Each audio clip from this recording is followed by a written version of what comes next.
Morning, আজকে Monday আর কলকাতার weather দেখো। তোমাকে দেখাই আমি, দেখো ওয়েস্টিন সামনে, তোমরা ওয়েস্টিন মল দেখতে, ওয়েস্টিন হোটেল দেখতে পারবে, সরি মল বলছি।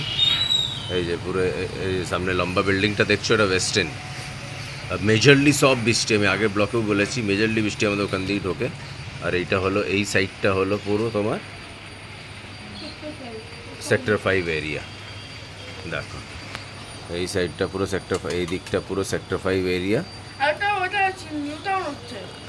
দেখো নিউ টাউন সেক্টর 5 এরিয়া, পুরো পুরো বৃষ্টি হচ্ছে। আর এখানেও দেখো জবরদস্ত বৃষ্টি হচ্ছে, পুরো রাত্রির থেকেই বৃষ্টি চলছে আমাদের এখানে, হেভি রেন। তোমরা ক্যামেরাতে অত বুঝতে পারবে কিনা আমি জানি না। ওয়েস্টিন দেখো দেখাই যাচ্ছে না পুরো। আর হেভি রেন, সব দেখো মাথায় ছাতা নিয়ে যাচ্ছে দেখো। তা এখন এটা ফোরকাস্ট আছে 1-2 দিন এমনিই থাকবে, কালকেও হেভি রেন দেখাচ্ছে। তো তোমরা যদি অফিস থেকে বেরাচ্ছ তো ভালো করে রেনকোট এসব জিনিস ক্যারি করো, নাহলে প্রবলেমে ফেসে যাবে রাস্তাঘাটে। চলো, টেক কেয়ার, টাটা, বাই বাই।